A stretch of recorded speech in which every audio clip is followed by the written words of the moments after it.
Washington সুন্দরকে 5 নম্বরে ব্যাটিংয়ে নামিয়ে গৌতম গম্ভীরের প্ল্যান হয়ে গেল 100% সাকসেসফুল।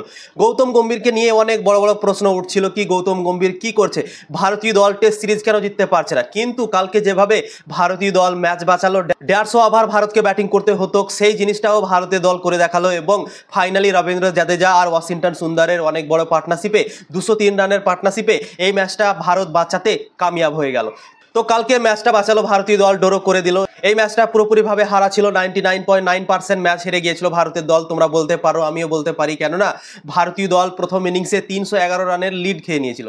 তো সেখানে এত বড় যখন একটা লিড ভারতীয় দল খেয়ে নিয়েছিল, তখন কেউ ভাবতে পারেনি কি এই টেস্ট ম্যাচটা ভারত আর বাঁচাতে পারবে। এই টেস্ট ম্যাচটা 99%ই ভারত হেরে গিয়েছে। সবাই বলেছিল, আমিও বলেছিলাম ভাই, প্রত্যেকটা বড় বড় ইউটিউবার থেকে শুরু করে বড় বড় কমেন্টেটর সবাই বলছিল কি এই ম্যাচ আর ভারতের কাছে নেই। কিন্তু যেভাবে 4টা প্লেয়ার আমাদেরকে এই ম্যাচটা বাঁচিয়ে দেখালো, সত্যি গৌতম গম্ভীরের অনেক তারিফ হচ্ছে। কেননা গৌতম গম্ভীর একটা মাস্টার মাইন্ড প্ল্যান খাটিয়েছিল কালকে। ঋষভ পান্ত 5 নম্বরে ব্যাটিং করে। ঋষভ পান্তের চোট হয়েছে, তার পায়ে ফ্র্যাকচার হয়েছে, তাই জন্য সে 5 নম্বরে হয়তো ব্যাটিং করতে নামতো না। যদি প্রয়োজন পড়তো তাহলে হয়তো 7-8 নম্বরে হয়তো ব্যাটিং করতে নামতো, কিন্তু কালকে তার প্রয়োজনই পড়লো না এবং ঋষভ পান্ত কিন্তু মাঠে ছিল।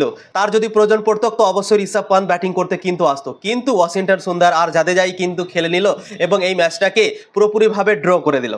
তো মাস্টার মাইন্ড প্ল্যানটা কেন খাটিয়েছে সেটাও তোমাদেরকে বলে দিচ্ছি। ঋষভ পান্ত 5 নম্বরে ব্যাটিং করে, ঋষভ পান্তের চোট হয়েছিল এবং তার জায়গাতে ওয়াশিংটন সুন্দরকে ব্যাটিংয়ে নামিয়ে দিয়েছিল 5 নম্বরে। রবীন্দ্র জাদেজা এত সুন্দর ক্রিকেট খেলছে, লাগাতার 4টা 50 করেছিল, তা সত্ত্বেও জাদেজাকে না নামিয়ে ওয়াশিংটন সুন্দরকে 5 নম্বরে ব্যাটিং করতে নামিয়ে দিয়েছিল কালকে।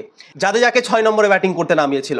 তো সেটাই ছিল গৌতম গম্ভীরের মাস্টার মাইন্ড প্ল্যান, ওয়াশিংটন সুন্দরকে আগে ব্যাট করতে নামানো, 5 নম্বরে ব্যাট করতে নামানো, এবং সেই জিনিসটা সাকসেসফুল হলো। ওয়াশিংটন সুন্দর আউটই হলো না, নট আউট থেকে গেল, রবীন্দ্র জাদেজাও নট আউট থেকে গেল এবং দুজনই সেঞ্চুরি করে ভারতকে ম্যাচটা বাঁচিয়ে দিল এবং দুর্দান্তভাবে ভারতীয় দল একটা হারা ম্যাচ ড্র করতে কামিয়াব হয়ে গেল। তো এটাই ছিল মাস্টার মাইন্ড প্ল্যান গৌতম গম্ভীরের, যেটা সাকসেসফুল কালকে হয়েছে। সবাই গৌতম গম্ভীরের তারিফ করছে, কেননা কয়েকদিন থেকে গৌতম গম্ভীরকে নিয়ে অনেক আলোচনা হচ্ছিল কি টেস্ট ক্রিকেটে গৌতম গম্ভীরকে রাখা উচিত না, গৌতম গম্ভীরকে বাদ দিয়ে দেওয়া উচিত, কেননা তার পারফরমেন্স ভালো হচ্ছে না টেস্ট ক্রিকেটে, ভারতের দলকে ম্যাচ জেতাতে পারছে না তার নিজের কোচিংয়ে। তো তাই জন্যই তাকে এখান থেকে সরিয়ে দেওয়া উচিত এবং অন্য কোনো কোচকে নিয়ে আসা উচিত। এবং কালকে যে কাজটা করলো গৌতম গম্ভীর, 5 নম্বরে ওয়াশিংটন সুন্দরকে পাঠালো এবং ওয়াশিংটন সুন্দর সেই কাজটা করে দেখালো এবং দুর্দান্তভাবে সেঞ্চুরি করে ভারতকে এই ম্যাচটা ড্র করতে কামিয়াব করালো।